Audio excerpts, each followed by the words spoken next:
when you ban that pair, you ban one of them, and the other one kind of gets taken away. But Levi will play the Nocturne even without the Orianna, so you got to take both of them off the board here, alongside the Rumble, the Azir. I mean, these have been mainstay bans for a while in this tournament so far.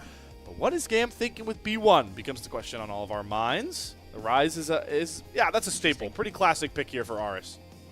Yeah, you know, I was thinking that this could potentially be a Wukong. Maybe you're a little bit worried about the Annie takeaway and you don't want to double up on that, but they want to just go for the Rise here. It opens up a lot of the map and just gives you a nice foundation to work with. One of the things we talked about was that Aress, if he wants to get out on the map and be a lot more proactive from a roaming perspective, that might actually be the one place that he might have an edge on Scout, being a little bit more of an active player, but it's just a super staple, you know, red side lock-in on the other side here. Alistar, Jarvan, two of the most consistent champions in the game. Oh, would love to see Levi tap into these roots, though. Get the Kiana out there. I kind of alluded to it a bit earlier, everyone, but if you are much more up-to-date on the more live patches, the current patch we're on in League, and then the Worlds patch, Kiana is definitely taking a couple hits. That is not the patch we're playing on. It is 25-19. So this Kiana is at, like, basically broken levels, and Levi recognizes that. So one of the standout players here for GAM Esports is going to immediately put in the driver's seat with this assassin coming out of the jungle. That's 3 games so far for GAM, 3 drafts so far for GAM, and 3 carry junglers for GAM at this tournament with Kiana coming out. Also a bit of a takeaway from Shun, who had a lot of success on carry junglers in his own right throughout the LPL playoffs. So happy to get that combo. The Rise and the Kiana can just be such a problem. And it's good into the Jarvan as well, because you can take advantage of the Cataclysm to utilize the walls for Kiana's ultimate. But will be the Rakan as the lock-in here to answer the Alistar. A lot of things can really fit with Rakan, but most importantly, it's another playmaker for this team that can find a lot of creative engage angles. There are so many different ways to, you know, kind of go outside the box and maybe play a little bit different with Rakan and Rise. It's the Cassio lock-in coming in from Scout, though. I mean, just taking the players out in the draft and assessing it from there, Rakan and Kiana are going to have a ton of issues with the miasma. So I think that's an immediate, straight-up counter to what GAM put together here, and I like it. Scott's feeling himself a little bit. You know, he got his Lissandra game yesterday. Now he wants to break out the Cassio. It's a much better world when we have Scout playing at a high level compared to what we unfortunately had to watch him do through much of the LPL calendar year. Yeah, I think with Scout, you just want to, for me, it's all just about, can this guy get gold and not die early? Because he is still a good team fighter. He can still affect the game if you put him in the right spot. But man, is it sometimes hard to get him there. And I think, you know, keeping it simple for him, we don't need to see the Galio. We don't need to see the Rise. I love those champions. They're not built for Scout. This guy needs to play something that just sits there and farms for 15 minutes. I think Cassio can accomplish that, but a lot of 80 bans coming out now that we've got our support selected and nothing taken on the bot side. Xayah, Sivir taken away. Yunara obviously nerfed, but still strong on this patch. Honestly, a bit surprised to not see a Corki ban. That was something I really expected here. You might see it here. Peyz had a really good Corki game yesterday up against Weibo, so could be the takeaway. He actually played it with a Zhuo Alistar, so that is a pretty common pairing that JD Gaming's bottom lane like to go towards. Let's see if the LCP representative of our matchup understands that. Regardless, I think this is just going to be a Peyz ban, or do they actually throw some? Okay, they're going to give some Xiaoxu tank love here. No Sion for him. Yeah, I think Sion becomes really high priority when you're looking at Rumble already banned off the table. Oh, yeah. Really difficult to answer, but come on. We had to get an LPL Kai'Sa in here at least one time, and that's exactly what we get. It will be traded for the Corki. This is Artemis' most played champion by far across this year, so something he's very comfortable with, but I don't think Peyz is going to mind too much. They're leaving counter pick up here to Xiaoxu. Wow, you're going to pick the Croc away from him here too? Bit of disrespect taking the Sion and the Renekton. Those are two mainstay champions that Xiaoxu made his name on, like you mentioned, came in the limited time he had with JDG. The question now becomes, I was going to think, I don't know if you need a lot more damage, like reliable, farmed up, scaling damage. Kai'Sa and Cassio gotcha. So break out the Cassante and see if you can get the chat to start spamming the copy pasta. Oh boy, does JDG scale well in the late game. If they get there, they're going to be very, very strong. My biggest concern is that you are staring down Corki, Rise, Kiana, even a Renekton. This mid game is terrifying. You want to talk about a team that spikes hard around that first and second item. oh boy, is it going to be difficult to try and play into GAM. They should actually have a lot of control over these neutral objectives. I want to see how aggressive GAM can play those setups, because if they can get themselves in good spots and even generate small gold leads, you can start to take over the game with something like Kiaya, but you cannot allow this to get out of control. Jarvan, Alistair, Cassante as setup for Cassio, Kaisa in the late game. Not really a 5v5 you want to take. No, it's not. I hope JDG recognize the caution they have to play through that mid game, because I think a lot of the time with Jarvan comps, like the Jarvan is a huge player in mid game power in a lot of these compositions, because usually you have a pairing that brings the punch with that. You think either like an Orianna J4 we've seen a lot during this tournament. It's actually undefeated, by the way. It's 4-0 when those two get put together. You also have like Rumble J4, like another good pairing, the Hot Pocket everyone likes to talk about, what you can do with that combination of ultimates. That's what brings a lot of compositions mid-game power. So for Shun, he's got to recognize that, yeah, there's still going to be good looks for Cataclysms here, but you're not going to have the damage backing behind that ultimate until much later in this game, like you're talking about, Kman.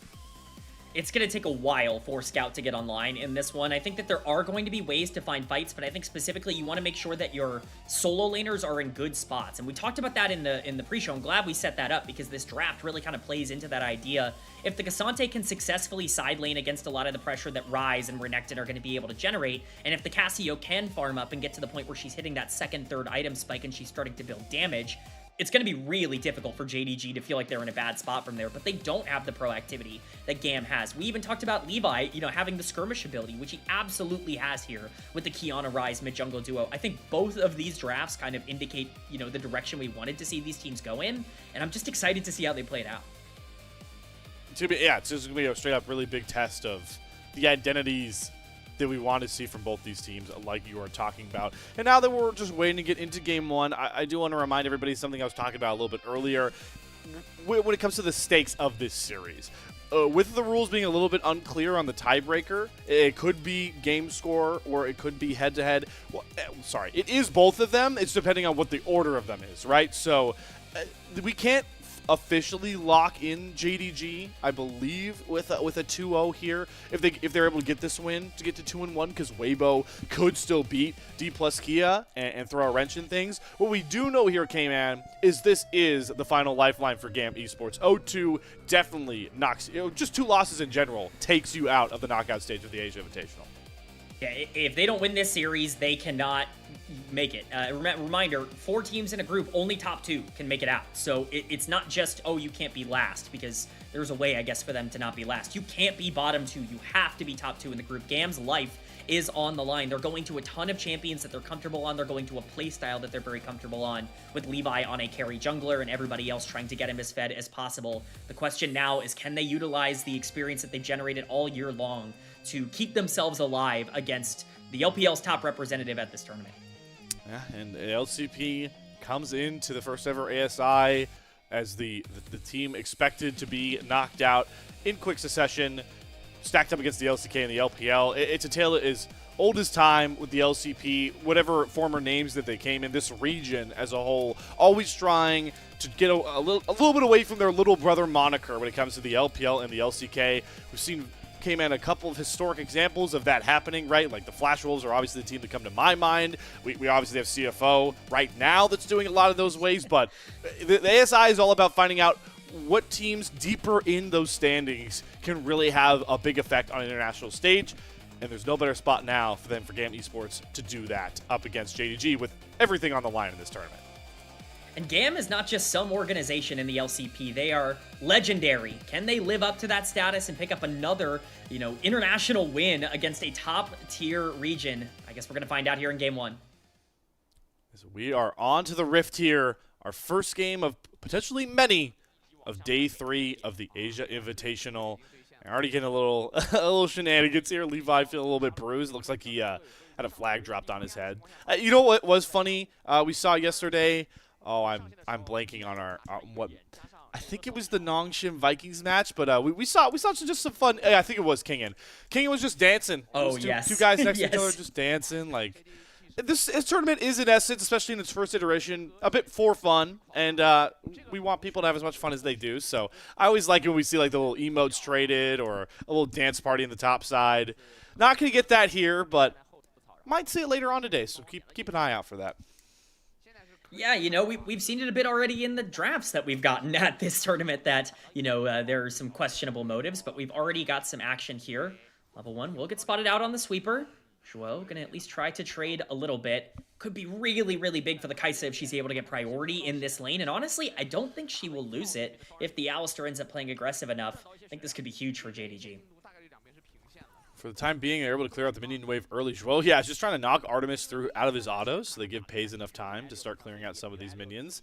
They're going to lose both of their early wards here, though. The first one was taken down as it spawned, and the other one sweeped out there by Elio. So get that win, at least for later vision play in this lane, but they are going to lose out on the first level here. It should be Peyz and Zhuo that come away with level 2 here. Artemis was a little far up trying to contest it, and he does have to trade his flash with Zhuo, and if you know anything about League of Legends, support flash or AD carry flash is always a win on the support side. That's exactly why this lane matchup is decently favored in the early game towards the Kai'Sa and the Alistar, is because of that pressure.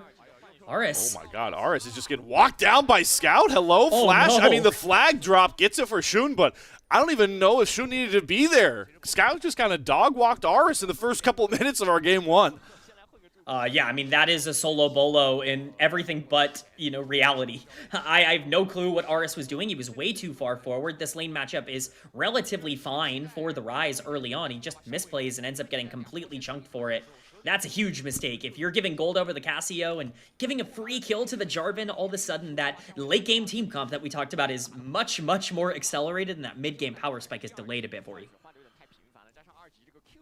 Talked about how different the jungler's approach has been to this tournament and how their teams fit in. So for Shun to be able to get some power contesting against Levi, who, as you can see now, already getting back out on the river, maybe looking to invade towards this bottom side jungle, brings a lot more damage than Shun can contest with until he can get that back in. Luckily for Shun, Levi is going to find nothing but maybe some spots to drop some wards down as Shun goes back towards his top side. Did not want to contest for that bot crab. He had vision on the clear from Levi, so he's going to make the trade, even if it was a bit of a longer walk towards the top side for the other crab. Yeah, it's not going to be too much of a delay here. Overall, you're happy with the kill, but now the question for Levi is how much does he want to try and get on the bot side? Dive incoming. All right, cleanse and flash available. Basically use both immediately, but there's more than enough damage to the Kiaya. Good interrupt, though, with the headbutt knockup. Is going to get Zhuo a trade back onto Artemis, but Artemis picks up the kill onto Peyz. Zhuo gets the trade. So a good little play there from the LCP representative in our matchup. You feel okay about that if you're GAM. You don't want to give these free injections of gold over to the other side, as much as we can talk about, oh, it's a kill on the AD carry for a kill on the support. Support first item is more valuable now than it has been in a little while, with that redemption still being as strong as it is, even after some of the nerfs. And so, certainly not the best trade in the world, but one that you're going to feel at the very least okay with if Artemis can continue to step up and keep the CS lead. They also get a couple waves dropped into the turret, right? So Peyz loses out on CS immediately by doing that dive. They get the wave up decently close. I think it cut down about half that wave and then brought the next incoming one in. So you can see the biggest gold lead right now is actually going to be Artemis, about 300 up over his opponent currently.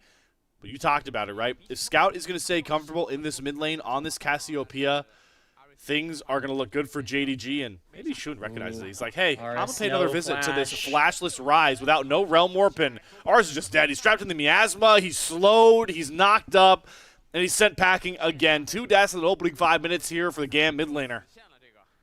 I mean, at this point, there's just not much to say. This Rise is getting taken advantage of if you're giving these kills over to Cassie.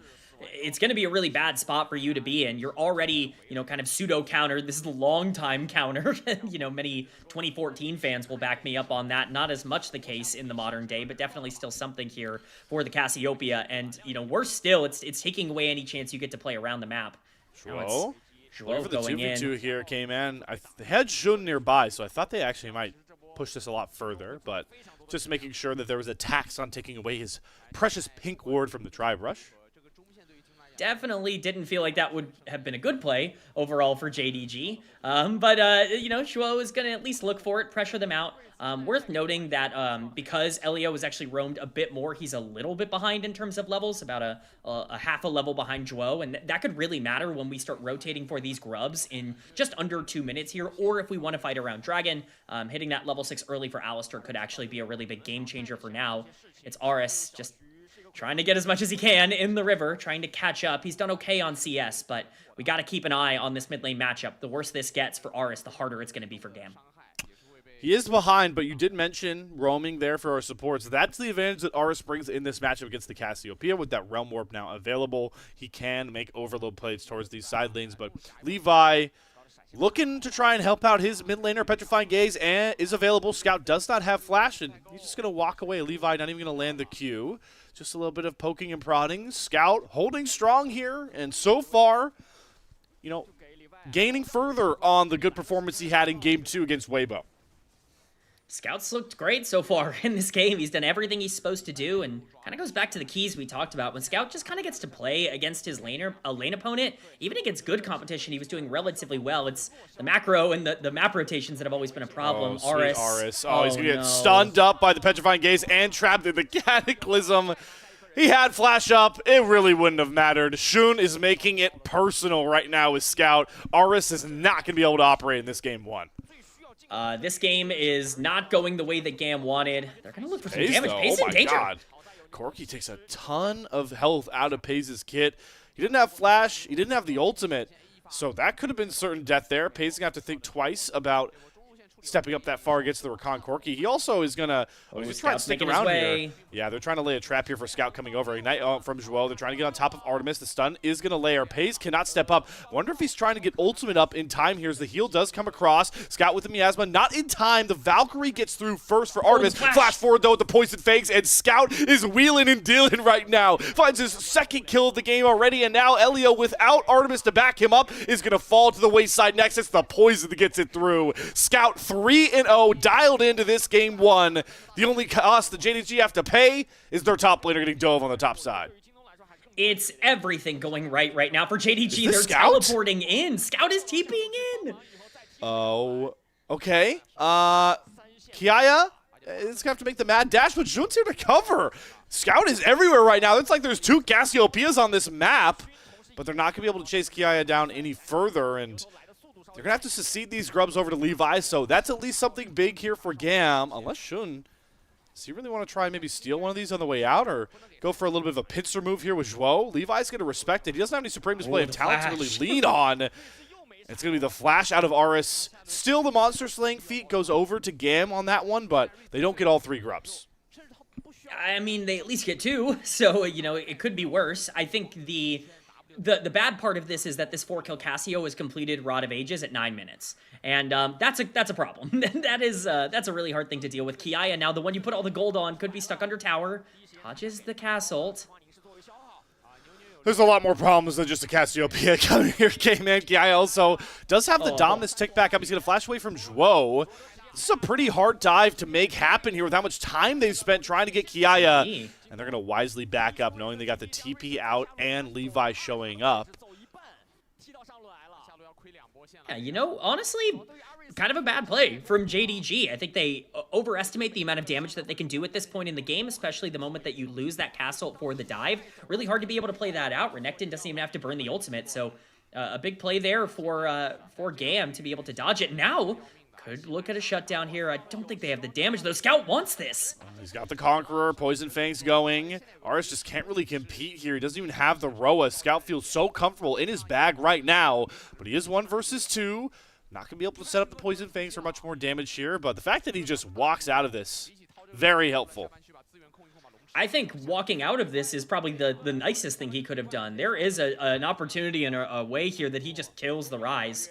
Artemis, not going to be in too much danger here. We have seen him step up a little too far. We talked about that in the pregame. His positioning can sometimes let him down. Really, the question now is, can you take advantage of the fact that Scout is at half health and low mana? It's going to be the question here for Elio if they want to look for anything, but it's just basically impossible without putting yourself in heavy danger. Scout could be dove on the return here, but he's cut down the minion wave well. TP's coming across, but the knockup and the ignite lands. It should be enough damage, and Scout is going to fall in the side lane. Zhuo TPing just a bit too late to cover, and that's a huge amount of gold for Aress to get back as well with that shutdown. Yeah, it's a huge shutdown as we see a bit of a 1v1 down on the bot side. I don't think it will turn into too much here. Kiaya not even popping ultimate, but it's just a mistake from Zhuo, and he's getting potentially punished again here. Yeah, he's completely caught he's out, dead? just trying to get vision. We're starting to see the problems that JDG showed in a lot of their LPL games right now. It was a great start, but Scout dying in side lanes where he really shouldn't be, and Zhuo completely out of position are two of the biggest problems JDG fans have had with this team in the last couple of months. I'm a bit taken aback, Slayer, because I just didn't expect things to go this way. Scout is obviously in a bit of danger, but Zhuo has teleport up the entire time. You know they're going to dive him. You have vision of the Rakan throughout that entire exchange, and you just don't really utilize it. Very strange plays coming in from JDG. Maybe Scout just felt overconfident, but look at the gold difference now. It's 500 in favor of GAM. It's a 1K gold lead for the Corki, who now has 2 kills and a Triforce done. This is a much more precarious game state than maybe we were expecting. Precarious is a good way to phrase it, because I still think what we talked about with the scale advantage so obviously pushed. Okay, hold on. Scout's getting ulted on. It's not just the rise. Good double stun, though. Catches Levi out of the first bit of his dash. Was 3-2 talent. Comes through with the Realm Warp. The Rune Prism ultimate. Scout gets a big heal, and it's going to not be enough with the poison to trade Levi out. Close but no cigar there for Scout as we look for a mid lane engage here from Zhuo. Not going to be much more manifesting so far with Artemis so much further ahead. This is exactly what we were talking about in Draft, Slayer, where GAM has this huge power spike right now at this first item, completion for everybody on the team, where they're just really strong. This team has a ton of utility ultimates that they can use around the map, and plenty of ways to punish a misposition. And Scout, starting at 4-0, now sitting at 4-2 in a worse spot. With this redemption coming down, Xiaoxu's in danger. Levi's everywhere. Kiaya nearly gets this done on his own. Levi's going to show up. Oh, that Elio. flash from Xiaoxu. I think you were just dead already, my friend. No need to expend that key summoner. JDG are getting ripped across in every single lane right now. Why would I ever doubt GAM's mid-game, I guess? That's kind of what I'm learning here. They've played the last 3 to 5 minutes just about as well as you possibly can. Now, they don't have the dragon stacking, which is not ideal for a team of GAM's, comp. They want to try and get the dragons taken away from JDG as quickly as possible, but really outside of a couple of things that you can criticize, this mid-game has been about as perfect as possible. The gold is in the right spots, and they're basically ahead everywhere now. So the point I wanted to make before we saw the Realm Warp jump onto Scout, or came in to ask you, was the gold lead was a lot lower before this point. I do want to make that clear. Is how much of a lead in the mid game for GAM makes you feel confident that they are going to be able to overcome a scale threat? At that point, I was going to expect an answer from you that was like, oh yeah, JDG are fine. It's just a couple hundred gold. Where is your head at now after the last couple of plays is my question. I think maybe a bit of an unpopular take here would be that I don't think JDG are dead in the water just yet. I still think that their scaling comp is going to be really difficult once it does come online. If they can stall the game out, they just need to stop making these mistakes. In the mid game, they've made quite a few, but they've not made enough to the point where they've thrown their game away. The thing for GAM at this point is how much can you get now that you've built up all of this tempo? League is a game where you take a lot of turns between each team. GAM has generated extra turns for themselves by drafting a comp that's going to be able to push forward in the mid game. What do they utilize those turns to do? If they can start getting these permanent objectives, things like Dragon and eventually Otacon, then I'm going to feel a lot better about their chances. I'll make sure to go back to that question after every next couple of play we get here, Kman. Now that we're officially in that mid-game, that GAM are much stronger in it. We're signifying that with the Herald spawning in the pit here. Both teams posturing around it. It's actually going to be a TP, though, coming across here from Kiaya. They know Zhuo is kind of trapped in the back of this pit. He does have flash, and yeah, with Kiaya showing up, there goes the flash off the Alistair. Yep, this is exactly what you need to do. GAM send 4, and all of a sudden the fight becomes unwinnable, and I respect JDG for not willing to flip the game over this, because I think it could be really difficult. You don't even have Cassante teleport on the bottom side, so this would basically just be a 4v5 if they want to take it. But now they're losing positioning over the mid lane as well. Just seems like they're behind on every single rotation. GAM is doing a great job of controlling the map right now. Got that mid-tier 1 turret down decently low, but as you talked about, it's just watching the items here for JDG, especially their carries. Because I do think Xiaoxu is going to get a ton of runway out of his 2 items. The Thormail first. He'll be pretty tanky by the time he gets 2 items down. But Scout, we need 3 with his double scaling items. We certainly are going to need 3 out of Peyz as well. The Rage Blade, Kraken, it really isn't enough, especially when you talk about the Evolves this champion gets. You need that sort of Nasher's Tooth, at least somewhat the components-wise completed for him to be a big threat. And you're seeing right now how different the items are between these 2 AD carries. Artemis just taking a evergreen trade there into the Corki, but Zhuo's going to go after Artemis. Gets the headbutt pulverized knockup, but Oh? where's the rest of JDG? All right, either Zhuo wanted to go for that alone and nobody else, or somebody made the call and didn't follow up on it. Oh, or oh, no. or a Oh, tech God. issue. The illustrious third option that I really didn't want to see. The classic dive in by yourself as an Alistair into pause. This is truly an LPL moment, if there possibly is one. I will say, though, if we're just going to talk about the play itself, you know, just what happened there, as long as it does end up standing and we don't need any sort of extracurricular thing, the one thing that we've been talking about that you can't do is keep fighting in the mid game. Like, this is like the one thing that you can't get away with. And even in that scenario, you have Zhuo, you know, flashing over the wall to go for that 3-man knockup. Great, you hit it. And let's say your Jarvan follows up. With what damage? I mean, truly, with what damage are you going to kill them? And one of the things I really want to point out, we talk about the late game scaling. There's not a lot of range on the side of JDG, and that could be a real problem with something like Corki going into the late game. Oh, okay. Looks like maybe perfect. maybe someone spilled their beverage or a mouse battery died. Might have been the reason for the pause there. Not Zhuo maybe mauling over whatever that play was. We move on with the mid-tier 1 turret going down, and Shelly getting the second crack into the mid-tier 2. So all steam ahead here for GAM. Obviously, they're ahead, but they're just making every right play, knowing that regardless of what their gold was at, they are going to be much stronger in this phase of the game. Yeah, I mean, we can talk about how JDG are making mistakes and going in at the wrong times. GAM is putting them in a position to make mistakes. This is exactly how you use, you know, I talk about it a lot, but like tempo and priority, like this is what that entails is when you know that you win, you can take your extra turn, you can start to push up a little bit further, and then if you get contested, now all of a sudden you win these fights and you can start generating gold that way. Either that or you just get free objectives on the map. GAM doing a great job to pressure that out. It looks like top lane tier 1 going to be the priority here, even with Dragon spawning. Whoa. All right, Kiaya, you're going to have to wait a couple more seconds to get back to base here. But, yeah, top side's where the real play is.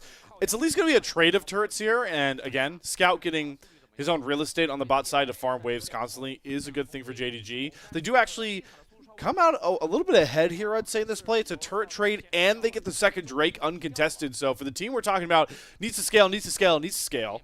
Nothing helps scaling more than having the Drake stack in your favor, especially when it's an Infernal Soul that they're halfway to.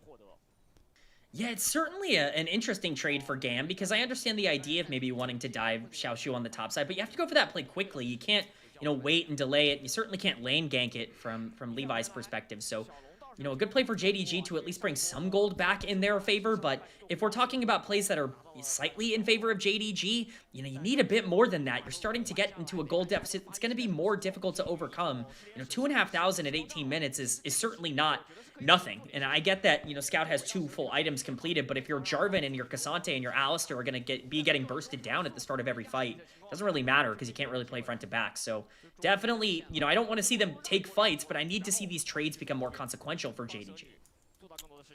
Big. Speaking of more on items of these scalers, I think 3 items is big, but again, for what the Cassiopeia provides in the game with Corki Dash, Rakan Dash, Kiana Dash, Renekton Dash, we talk about the Miasma, but he's got a Giant Spell and a Spell Book. This is going to be a Rallies. The value this item brings. Oh, hold on. Peyz, we're getting caught here. I mean, he cleanses the charm well. Actually dodges away from the Grand Entrance knockup. So good on Peyz to get out of that. Does have to burn the cleanse. Back to my point, Kman. Rallies value in this game, ludicrous. Yeah, I mean, Cassio value in this game is ludicrously good. She's just going to be in a great spot so long as she's not consistently picked off in side lane Scout. It does look like he's doing I've just seen fine this before. Yes, he does have his support shadowing him, although that did not help him last time. So we will see how that ends up going. For now, it's going to be Zhuo, and it's actually Aress potentially in a rough spot. Could be pushed up too far. He's got Flash. He's got the Realm Warp. Phase Rush. All right, there's the Flash. So he has to get away from the Headbutt Pulverize. Zhuo's going to drop his Unbreakable Will, but good to get that Key Summoner off the rise because we see Otacon is actually going to spawn up on this top side right about now. Yeah, I mean, this is a big, big objective here. I talked about it earlier, but Otacon is one of the few ways that GAM can just, you know, really scale into the late game strongly because you're always going to have that XP advantage. Oh, but it's Levi. GAM going for a fight. Oh, he gets the double stun, the Realm Warp on top. Aress is going after one's Peyz. here. He gets the invisibility. Room of Prism's going to hide him up, but Scout's here to cover with the miasma. No more dashes allowed. Aress is completely cut down. Re-engage comes across from Zhuo. Petrifying Gaze is only going to slow Artemis, and the dash out of the Cataclysm. Jun gets no value out of the J4 ult. And losing your jungler now is pretty big. Levi being up is huge here for GAM. And Scout knows it alongside with Schwol. They're going to flash right after him. Miasma means no dashes. Levi's hiding in the invisibility, though, so well. No damage can come across from Scout. The knockup's going to land on top of Peyz. It's Levi just kiting around all of JDG, telling them, good luck cutting me down for size. Triple kill to the GAM jungler. Oh, that fight looked so bad for GAM at the start. They spend everything to try and go in on, you know, a priority target, but one that they can't for sure lock down. And I started to get concerned that they were a little bit disconnected and that JDG was going to be able to turn it, but the damage comes through. Levi gets another ultimate off in that fight. Xiaoxu going to teleport in, but there's nothing to find here. This Otacon is just going to be gone. They're going to get the matching teleport from the Renekton.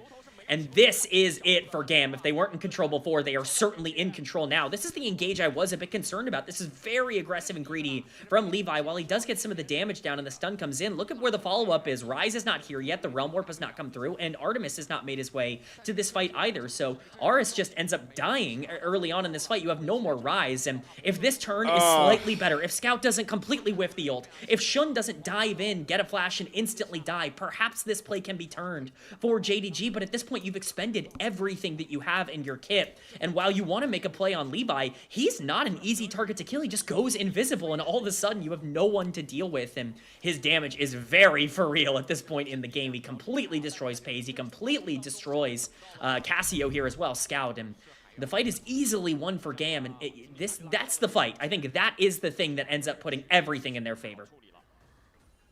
And Levi now 2,500 gold over Shun by this point. He's going to have that ult coming up constantly next to the Axiom arc. Going to get the armor pen soon to make sure to even deal with the toughest of armor to go through here in Xiaoxu and Zhuo markedly. GAM are exactly where they want to be wheelhouse-wise. The question now becomes, where do they look to take that next? The big priority, cutting down on this Drake stacking. And they're prioritizing it well. Look at the vision they've got in the JDG jungle right now as this dragon hits the rift. Definitely, definitely a good setup here for GAM. It's the place you want to be, right? If you can take one dragon away, I mean, we're already looking at a ridiculously late soul for JDG if they, even want to go for it. But if GAM take one more away, I mean, that's kind of the last bastion for JDG. So they have to set up and they have to fight. It's already so low. It's gone. They're too late. They're too late. JDG, just let it go. Time is still somewhat on your side here. Baron in 2 minutes. Can we maybe look to get some big items through here? Oh, man. Not a tech pause. 2 for 2.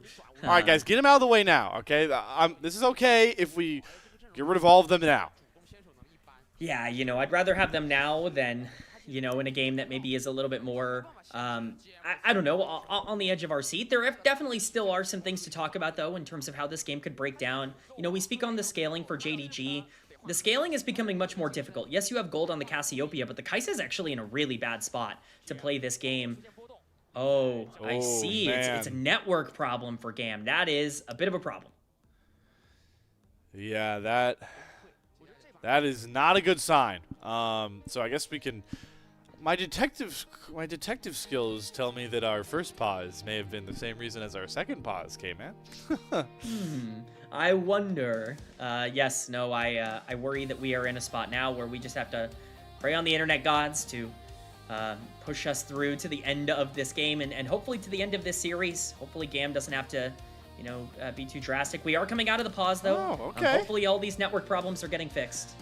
Yeah, I just hope that it doesn't keep happening. But I will tell all of our viewers, brace for the fact that there could be a bunch of these pauses kind of interchanging as the game goes on. Because immediately once that ping shoots up for any of these GAM players, they're going to call for a pause. And maybe just to wait it out nonetheless. But good to see that it fixed itself momentarily here for GAM Esports. Obviously, it's the trials and tribulations of a remote tournament. Everybody in every region has had to deal with this.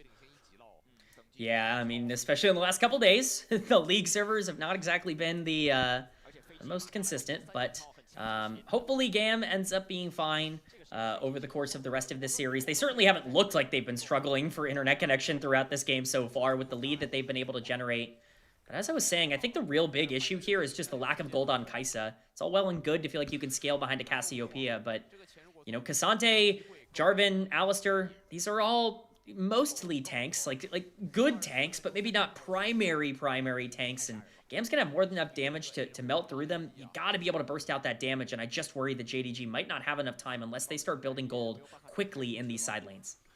Okay, I was waiting to see what the Peyz back looks like, so he's obviously not going to complete the Nashers, but with the Blasting Wand and the Spellbook alone, pretty sure he does at least get the last evolve. So we're up to the Void Seekers now. Not saying you're... This is not me discrediting your point, Kman. You're very true. This Kai'Sa is nowhere near battle ready, but small things like that, somewhat helpful, right? We're still working our way into that sort of vein of the Kai'Sa in classic Peyz fashion. Problem is we're not there yet, and the Baron is up here for GAM to try and go after. That is the big concern, is that this GAM comp with Baron is a nightmare to have to deal with. Ryze, Kiana, Renekton, Corki, the power that you're going to be able to have if you're able to fight around this objective is huge, and this is the time where JDG should be in a better position to fight. But Corki, having completed 3 full items here, makes it very difficult. Kiana as well on 3 completed items. It's just so tough to imagine a world where JDG can dive in and survive the initial damage. GAM has made mistakes in the past. It's not always been perfect in terms of their team fight execution, and that's going to be what JDG is hoping for in this one, because if they can get an inch, maybe they can start to take a mile, but it's going to really be up to GAM's positioning and how aggressive they want to be around this. As we now enter the era of chicken, playing a good old game of chicken here. GAM, are they doing the Baron? That's look at that one pesky word is maybe what could give ideas here for JDG on the backside of the pit. That's maybe what's slowing them down. Void Seekers are going to help here from Peyz to kind of scout out along with those blue trinkets. It's just a stall game. Can we get more gold into our carries, get our tanks a little tankier, and hopefully not watch this Baron get stolen right out from under us? And this is the thing, right? Look at the side lanes. They are in a perfect spot here for GAM to be able to hold this wave, or hold this game state for as long as they need to. Aress is already making his way up here. Doesn't even really need to worry too much because he does still have that Realm Warp. JDG trying to set a trap, but GAM playing very disciplined. They have enough vision here to understand that they're not really in any sort of danger. It's going to take a lot of resources in order for JDG to actually pressure out in other areas. Resources that are easily matched by GAM. So a pretty decent setup, but this dance can go on for a long, long time. At least Xiaoxu was able to kind of push out the bot lane. It's going to be a little bit of a trek for Aress to walk down there and get that in a better position, but oh man, Peyz. I can't believe you even autoed that word, man. You just saw a Kiana with nobody near you. I would have completely crapped my pants by that point. Oh boy, Elio. Elio's trying to do a Joao impression, everybody. Yeah, he gets out. Okay. Yeah, I think the Joao impression would have been him going in on that play and, true. You know, getting caught out and then trying to W in to figure a way out of it. But luckily, he understands, nah, I'm Rakan. I'm probably safe no matter what I do in this particular instance, and he's able to get himself out of there. Still, you know, resource used. It was heal, burn for Elio, even if he does have that Summoner's Spellbook, so... I guess it's not for nothing, just it's really hard to find picks on this GAM comp because of how mobile and how tightly knit they are in terms of how easy it is to get to, you know, multiple parts of the map at the same time. It's impossible for JDG to pick this comp. They are so, well, except for like Kai'Sa and J4, but they're so foundationally binded by the fact that they have a Cassio, they have an Alistar, they have a K'Sante. They have to wait for GAM to come into them. Again, it's just, are they going to be strong enough, both tank and damage-wise, to overcome that engage out of GAM? I do think we have gone to 3-item Kai'Sa. Peyz does have the Nashers. That's a pretty big break. And I think Scout getting this arm guard is going to get a lot of value when a Kiana ultimate comes through, when there's a bunch of Corki burst damage, or, you know, a charm coming out from this Rakan. It's just about, can Scout get the best usage out of this? Oh my word. Ooh, JDG are starting this. It's Baron getting start? burnt. Yeah, it's getting cut down very quickly. Scout those in his own 1v1 against Aress. He is going to actually stun him up on the top side, go blow for blow. Scout definitely wins this as Joao tries to re-engage with Shun on the backside. They get the Cataclysm on down to 3, but Peyz gets deleted. It's Levi again that comes to the rescue. It's 80 carry for 80 carry here, and now all bets are off. Aress wins against Scout on the top side, but it's Xiaoxu that's looking to make the difference here. Too bad that Kiaya is a big bad croc with Dominus going. JDG split themselves up too thin and completely throw away any chance at stopping a GAM Baron.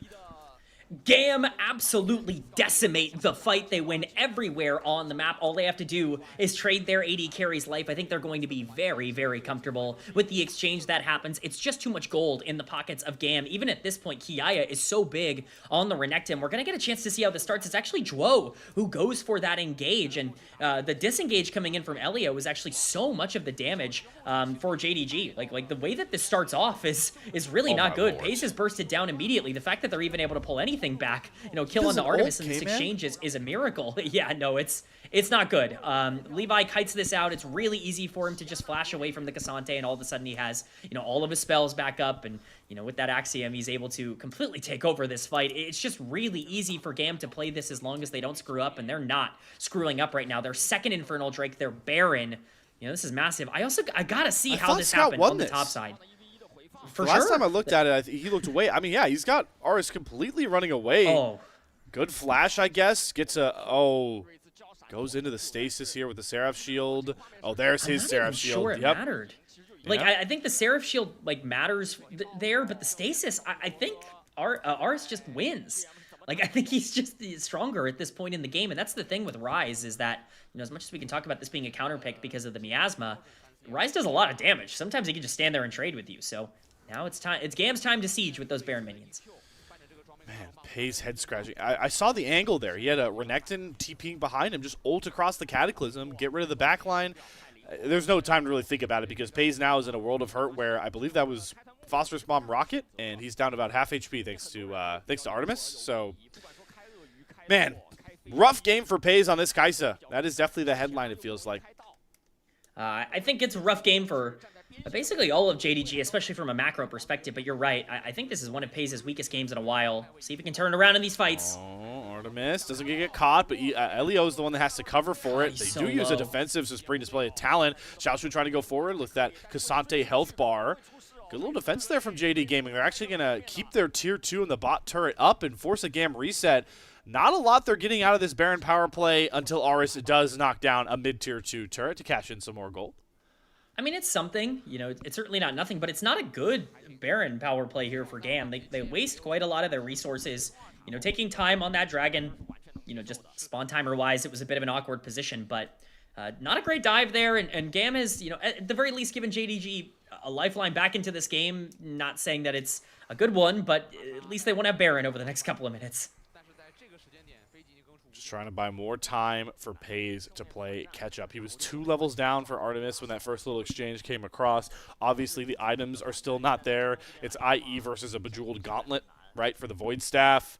They need to catch Peyz up here. I know Levi is still massively ahead gold-wise of Xun, but Xun's value is going to be the same now as it is the rest of the game. It's just engage bot, can his damage come through? And right now, still, Peyz not in position. It is GAM that are so much more comfortable playing out this game state. They definitely hope that they had more dragon control. I think what does lend to JD Gaming's side, stall-wise, is that they could actually still sack one more dragon in 2.5 minutes, and then that's another 5 minutes, right? So they can really draw this game out and play base defense. Yeah, I mean, that is something. They'll need to play a lot of base defense against this GAM team in order to stall out enough for them to get back on track, especially because those dragons aren't stacking anymore, and you're looking at a ridiculously late soul. Even if one team, gets it, Elder's basically off the table. So as long as GAM can play a little bit more disciplined, they should be fine pushing in these waves. Question is now, how aggressive is Xun allowed to be? He's got that Guardian Angel completed. Levi as well has that on the other side. Both junglers playing such key but different roles here. Levi has been absolutely clutch in these later fights. 8 kills, highest on the server right now, deathless. He talked about how GAM runs through Levi. He's now played 3 games of carry junglers. It's awesome to see him finally start to pop on this Kiana champion we thought was just such exodia when you talk about the carry junglers the 25-19 has to bring.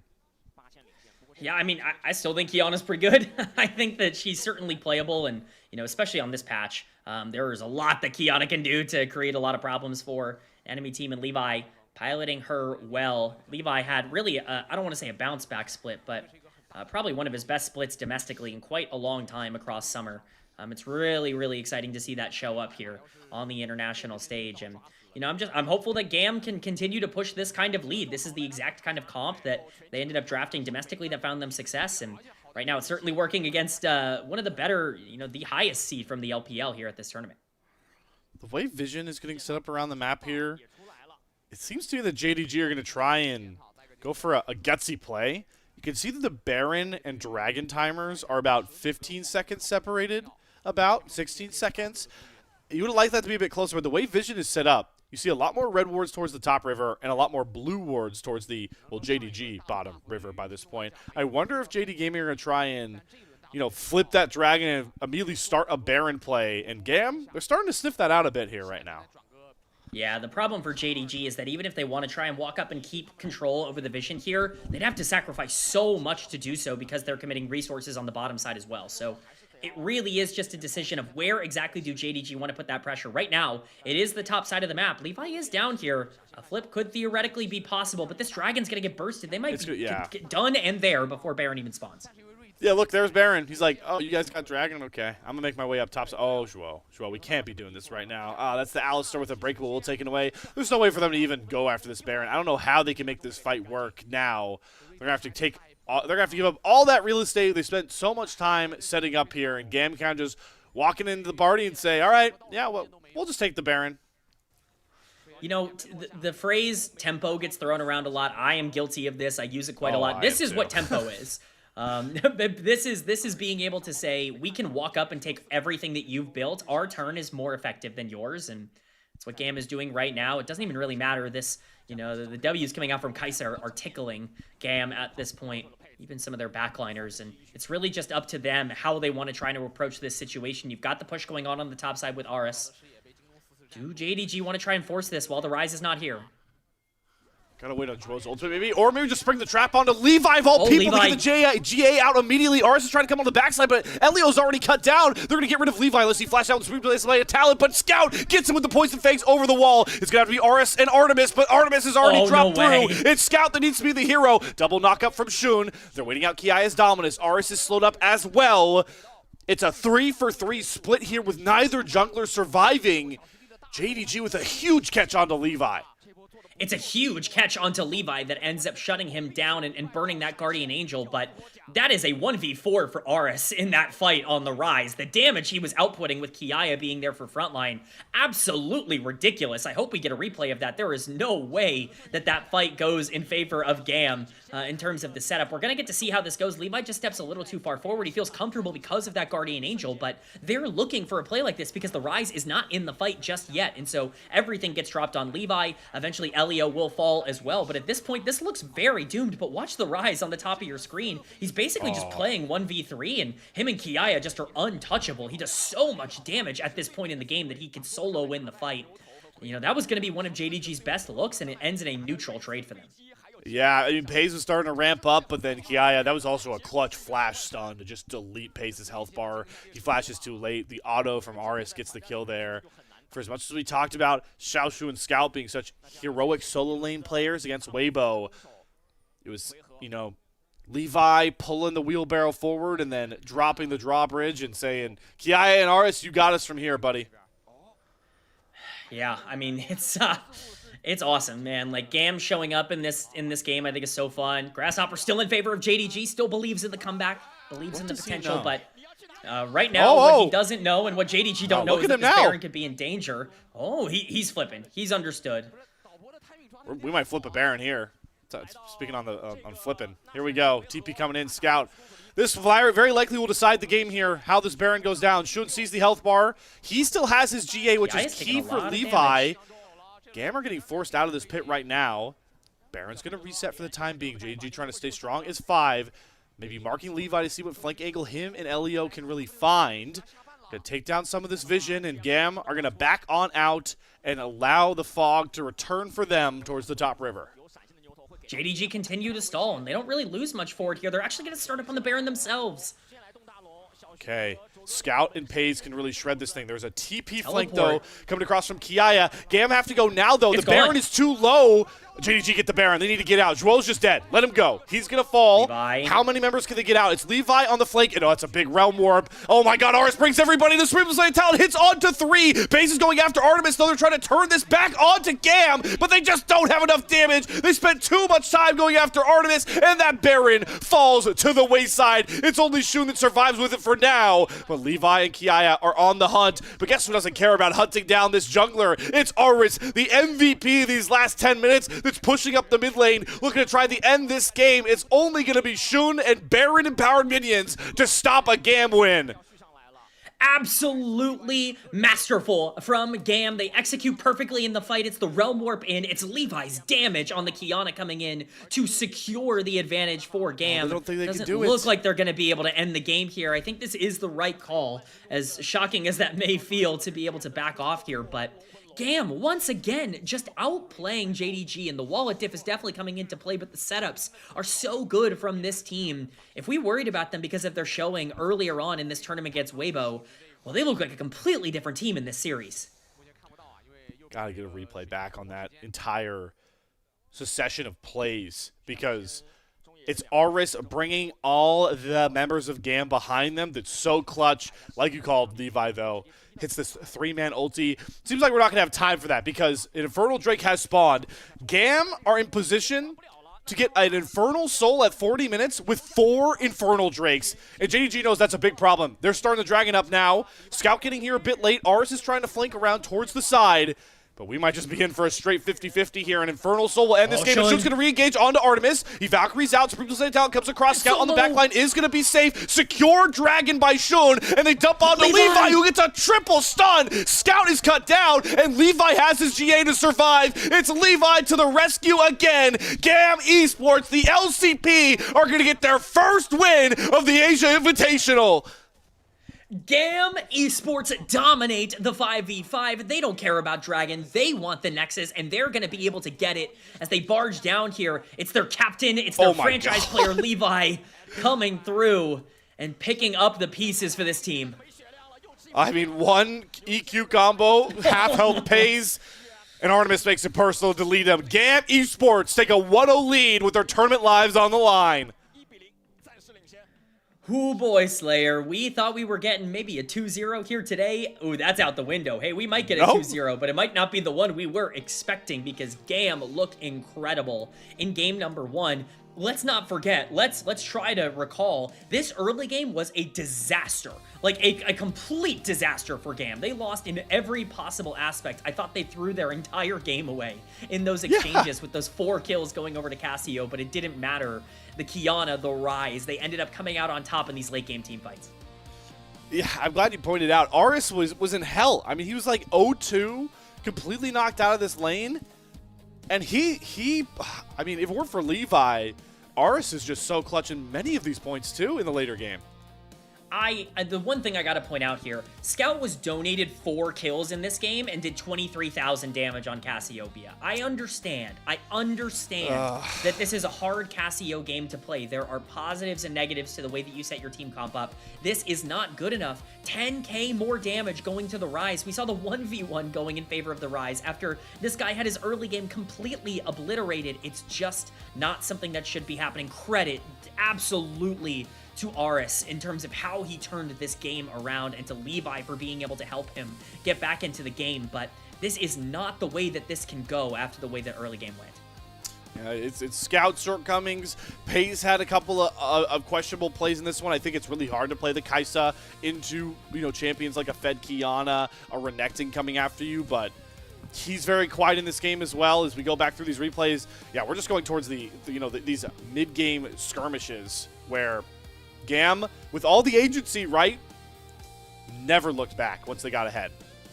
Yeah, and even the plays that looked like they were okay for JDG, it's the missteps. It's Scout missing ults in this play. It's Shun diving in and just killing himself with the Cataclysm and not really being able to generate too much. It's them overextending for a Kiana that can just go invisible and make it so that you can't continue to work on her with the Cassiopeia. You need vision for Cassiopeia to do any damage. And it's all of these minor things that it just didn't really feel like JDG had control in their brains under. I mean, these are the kinds of mistakes that you just can't really be making in a game like this. And And again, I want to give credit to GAM. It's not just JDG playing bad. I think No, GAM no, played yeah. really well on the map in terms of the way that they played their macro and the setups that they had. Were these fights perfect? No, they could have played some of them better, but they were always in the right place at the right time, and they made smart decisions, and most of the time, that's going to get you a win.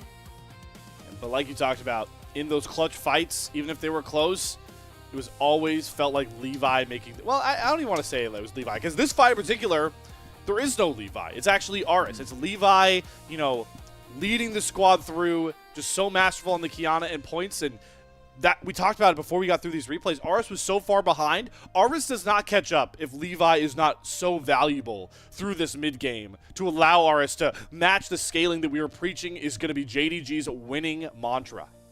100%.